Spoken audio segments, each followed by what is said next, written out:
Telejim. Please welcome, everybody, Justin Williams.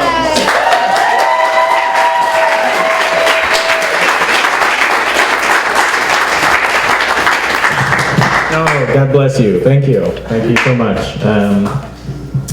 I've been reading a lot of blogs lately. And as a comedian, blogs now have a lot of input in the way we do our art form. So I'd like to do some politically correct comedy to start my set. We're going to parse words now in art. I'm going to give you. This is what the blogosphere wants comedy to be, and I'll give you a taste of it. This is the ideal world for comedy. Here we go. What's the deal with black people, right? I mean, black people, they're, 25 million of them have made great contributions to the country economically, socially, and culturally. What's the deal with women? Women are shopping. You know how the women be shopping? Does women be shopping? Which I think is good, because it shows that women as consumers now have achieved a level of economic equality that hopefully one day will be on par with their male counterparts. And hopefully this means that women are also rising in the workplace.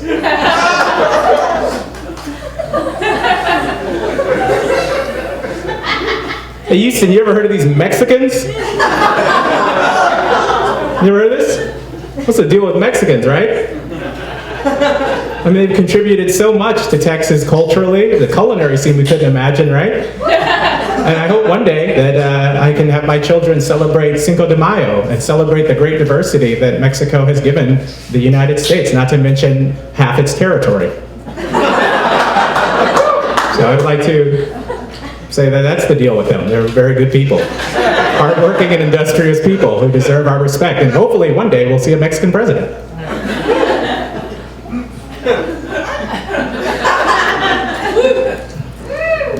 So here's the deal with people who beat women. They're wrong, and they should be ostracized by society forever.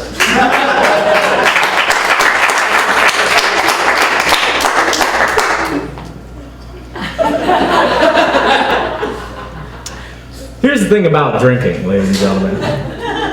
While drinking is a great thing, you should never do it too much, because I can't do this anymore. I'm sorry, guys. That just sucks. It sucks. Remember, I'm a liberal guy, but man, being a liberal sucks these days, man. Just having your words parsed, and you have to be like an activist but not do anything. At all times, you have to be like if Martin Luther King just had a blog but never marched. That's what being a liberal is now.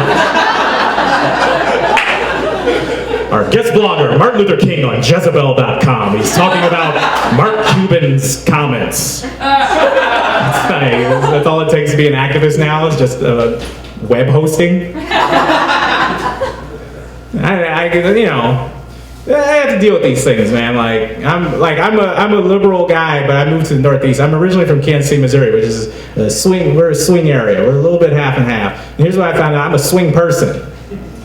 I'm half and half. I found out my politics are liberal, but my weekends are conservative. That's what I found out by living in the liberal Northeast. This seems like a lot of Democratic votes in the room. Let me ask you something. You guys ever try to hang out with liberals on a weekend? What's it like? Anybody? It sucks. That's all I'll tell you who it's like. You go, Saturday night, what are you guys up to? We're getting organic cotton shoes for Guatemalan youth who lost their eyes in a brutal dictatorship with the Civil War. It's Tom's, it's Kickstarter, it's organic, it's sustainable. Like, Justin, what are you going to do tonight? Saturday night? I'm going to get drunk. And that's it.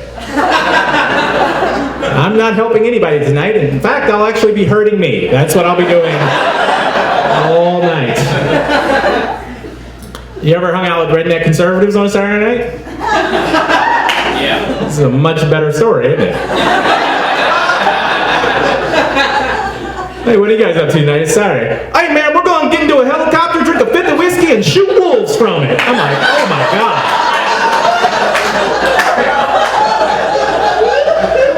That sounds incredible. Voted for Obama twice, but I'll party with Palin any night, goddammit. things to combine those activities. I love traveling the United States of America. This is a great country. This is the greatest country in the world, unless you believe in facts or statistics, right? You checked out facts and statistics? We are not good on healthcare and education. I'll tell you where we do lead the world. Have you ever heard of nightclub shootings? We are number one in the world in that. We are number one with a bullet in nightclub shootings. Listen, this is how baller we are at nightclub shootings. We have certain events that are number one in the world in nightclub shootings. Like a T.I. concert alone is 138% of the world's nightclub shootings. But like, what really gets me is like, I'm from the middle of the country, and like, when you move out to the coast, like, people try to act like people in the middle of the country, like, they have a real warped vision of the country, right? Has anybody ever, like, on the east and west coast, you ever told somebody from the middle of the country and the weird reactions they gave? Like you told them you're from the most rural village and there's cities in the middle. They have no idea. They think it's just Mad Max. This is the way they see the country. There's New York City, then there's racism, and then there's the Golden Gate Bridge in San Francisco. That's the way they see the country. Which is fucking stupid. That's not the way it is. This is a beautiful country filled with amazing culture and things like that. And I tell them all the time, I'm like, you guys should visit America. Should cross the Hudson River and visit America. Because number one, you'll figure out why you lose elections. Number two, they're like, I can't believe our guy that doesn't wear a suit and has dreadlocks and he's Irish. I can't believe that guy didn't win for president. Like, yeah, it might not play everywhere. But listen, the reason why you gotta visit middle country is because we forced all the Indians to move into Oklahoma, and it's just really rude to not visit them sometimes. That's what I think.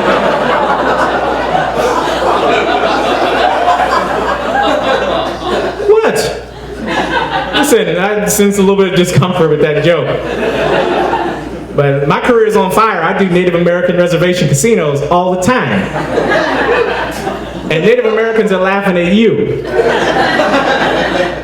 I was doing the Chickasaw Nation Comedy Festival last week.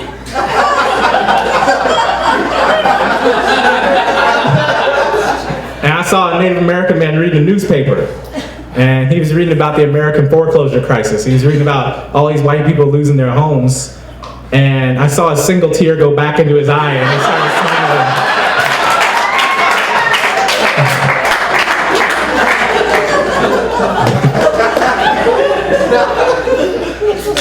I'd like to thank my writing partner, Running Hawk, for writing that joke. We toured the country. We were very popular. No, you know, like, America's an interesting country. Like I find out a lot about airports. That's why I know what I'm in store for, like, by airports. Like, airports are the first thing you see as a comedian if you have enough money to afford a plane ticket. If not, it's just like a weird person's head on a Greyhound bus for a year and a half. That's how long. Have you ever done a Greyhound bus? Like a long distance Greyhound bus? Like, I know what it's like for the immigrants that came here through Ellis Island, because if you're taking a fucking bus, a Greyhound bus is you paying to be like on Oregon Trail. That's what a Greyhound bus is. There's just cholera and diphtheria. A guy shot a bear, but he can only carry 45 pounds of the 900 pounds of meat. It's a horror scene. It's just a guy actually just watching porn, but he's not even in the back, he's just in the middle, really looking at each other like he's just gonna masturbate and you have to just deal. Because what are you gonna do? What are you gonna do? Get off the bus at night in Muskogee, Oklahoma? It's way more dangerous out there. When you look out, have you ever driven through Oklahoma at night? Oh my God, you look out the window and you're like, nah. You could be sitting next to Jeffrey Dahmer on that Greyhound bus. You're like, nah, I'm not getting off this fucking bus in Muskogee, Oklahoma. That shit looks crazy. Some weird McDonald's. They put a McDonald's on the highway. Anyway, we'll talk about that. I've got another show. Do 40 minutes on Muskogee putting a McDonald's in a fucking overpass. Yeah, like the turnpike. Yeah, see? This joke's only for you. I do the McDonald's overpass material. It kills. But back to my point about airports. Has anybody ever been to North Carolina? North Carolina's airports are beautiful because they let you know exactly what you're in store for because they have rocking chairs at the baggage claim. It's just like, welcome to North Carolina, have some pulled pork and sit down for a year. You look tired. I'm like, okay. This looks nice. If you travel to my home city of Kansas City, Missouri, and you ask a lady, what is there to do in Kansas City, you get the Midwestern charm. And the Midwestern charm is, and Texas is like this. I used to live in Texas for years, so I know, you ever had somebody be so polite to you that you want them to shut the fuck up? Like, just their whole life story, and you don't want to hear all that shit? That's what you get in Kansas City. You go, excuse me, ma'am, what is there to do in Kansas City? Oh, welcome to historic Kansas City, Missouri. Where are you here from? Oh, do you like barbecue? Please, we have 37 different varieties of ribs. Do you like that sauce-based stuff? Some people like that stuff. You know, we have that dry rub too, you know? Do you like the tomato or the vinegar-based stuff? You know, some people like that. You know, there's a place, you know, it's called Kinney's. It's down, you know, if you take 291 all the way down, it's a place that's in the back of a gas station. You ask for Daryl. Daryl's the best one. I don't like Johnny. Johnny doesn't do a good job, but Daryl, he smokes the ribs for 24 years, and then it's so tender. It falls apart and the plate dissolves. That's how good the ribs are. And do you like art? Please go to Nelson Atkins Museum of Art. We have everything from European classicism all the way up to Andy Warhol, and it's free and open to the public. Do you like jazz in the park? It's free. It's great. There was Wynton Marsalis when he stopped by and did 27 hours. It was great. When I first moved to New York 10 years ago, I flew into LaGuardia Airport, and I went up to the lady at the famous Annie's pretzel stand, and I went, excuse me, ma'am, am I in Brooklyn or Queens? This was her response. Fuck out my face, nigga!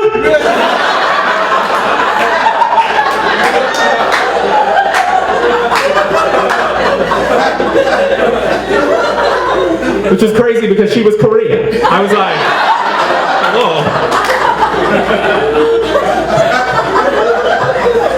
We don't have that back home in Kansas City. It has Korean pretzel stand workers. We have 3 races of people in Kansas City, Missouri. We have blacks, whites, and Mexicans. And if you are from, if you speak Portuguese, you're a Brazilian, whatever, I fucked up the end of that joke. Oh, McDonald's overpass, right? Portuguese speaking Mexican was in that joke. You see? What you do is you let the moment pass, and then you bring it back to completely crush the confidence. Well, here's the thing, people. I like to study history because history is great because there's all kinds of tragedy in it. And but what I like about America is we report events with no context. Have you ever watched the news? I like watching the news about where I live. Like, the news is really good at scaring you. Have you ever watched the news about where you live and just wanted to move? Like, I've done that too. Like, I'm like, oh my god, that sounds dangerous. And it's like where I live, you know. But I like the way we talk about the world. We like to very simplify the world. That's the American thing. We like to listen, we don't give a fuck about your country unless there's a disaster or a war. We will never report on just a peaceful election. Just like a rising middle class just eating dinner. We have no interest in that shit. We want a stampede, a soccer riot. But we don't do it in historical context because we fuck up like a lot of shit. And then leave people with the pieces. That's like what imperialist countries do. That's our specialty. Is fucking up people's shit and then going, can't you get your shit together? And there are people dealing with our fucked upness.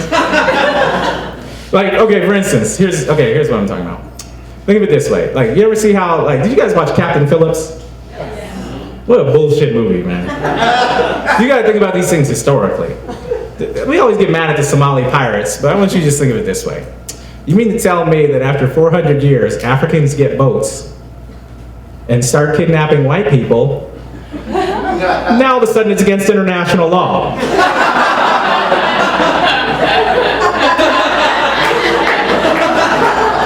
I'm just saying historically it's a little unfair.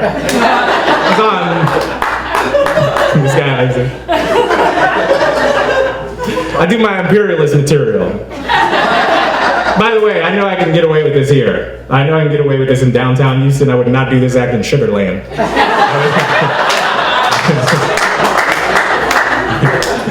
I'd be like, I'm here to raise funds for Rick Perry. That's that's the act I do in Sugarland. I'll sell out. I don't give a fuck. I don't sell out for anyone. Why should you believe in something? Let's get into that. Why? You'll just get shot for it. I mean, you should always try, but listen, giving up on life is very liberating. Once you give up all your dreams and aspirations, that is the most liberating moment, because then, like, I wake up every day and I'm just like, well, I woke up. This is great. I wasn't mauled by a tiger for no reason, so whatever. This is a great day already. And that's the key to happiness. A lot of people want money. Like, that's not going to happen for a lot of people. And money will leave. The money will leave you, you know. Money's, you know, but it's the love of the people that I live for.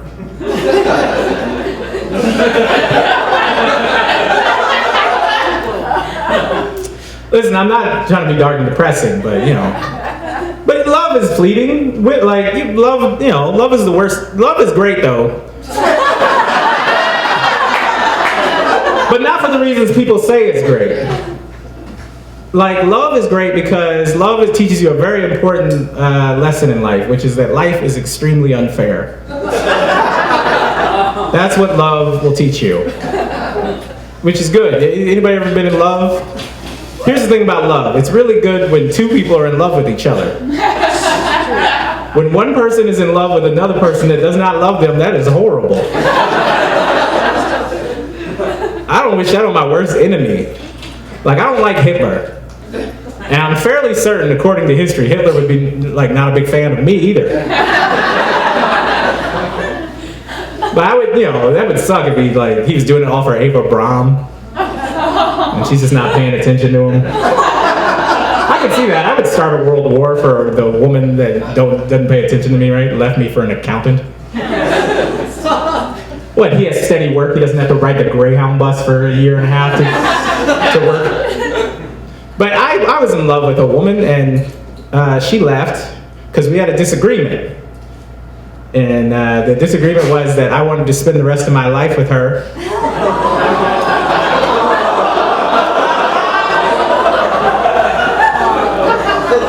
And she never wanted to see me ever again. But listen, I'm an adult. I'm 30. These genes may not say it. I'm trying to hold on to my 16-year-oldness in these genes. But I learned something about adult relationships. You ever heard of this thing called compromise? Compromise? But apparently the compromise between me wanting to spend the rest of my life with her and her never wanting to see me again is called stalking, according to New York City law. Movies are bullshit when it comes to love. I held a boombox outside that bitch's window for 8 months.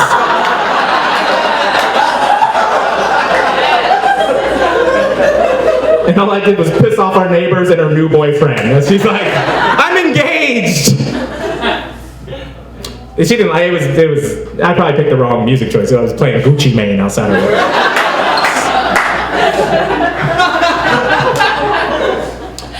Well, I'll tell you one last story that I learned. I learned a lot of lessons in life, and I hope I've shared a lot of those lessons with you, which is give up, ride the Greyhound, and go see some Native Americans every once in a while.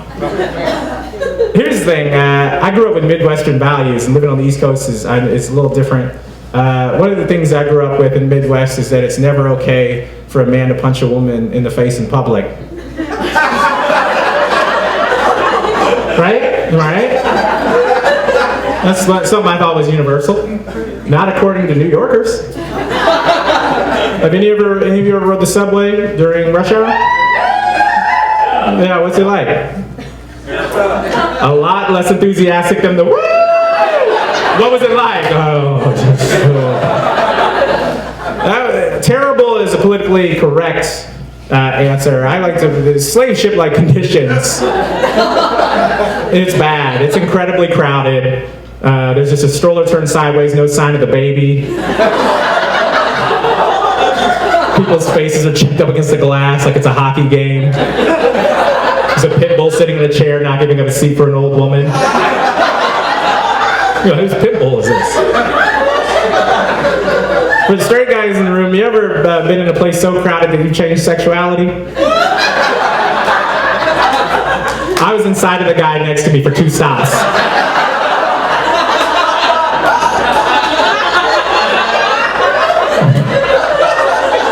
And there's no homophobia about it. This is the routine. This is what you gotta, this is the price that you pay.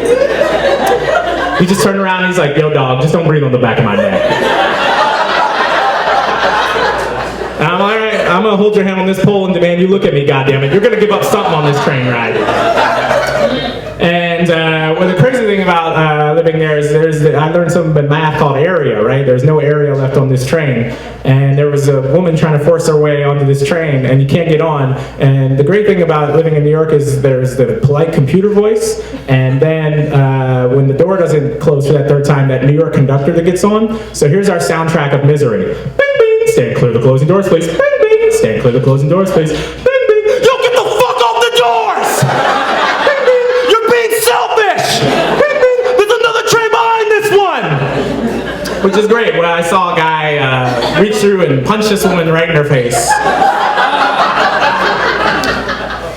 In front of every race, every gender, every socioeconomic level. And the greatest thing about it was nobody objected. That was... So according to New Yorkers, there is a time when it's okay for a man to punch a woman in the face. In public. And apparently that is when she's being an inconvenience. Am I right, fellas? Same as it ever was, right? Well, ladies and gentlemen, my name is Justin Williams. You guys have been dynamite. Enjoy the rest of the show.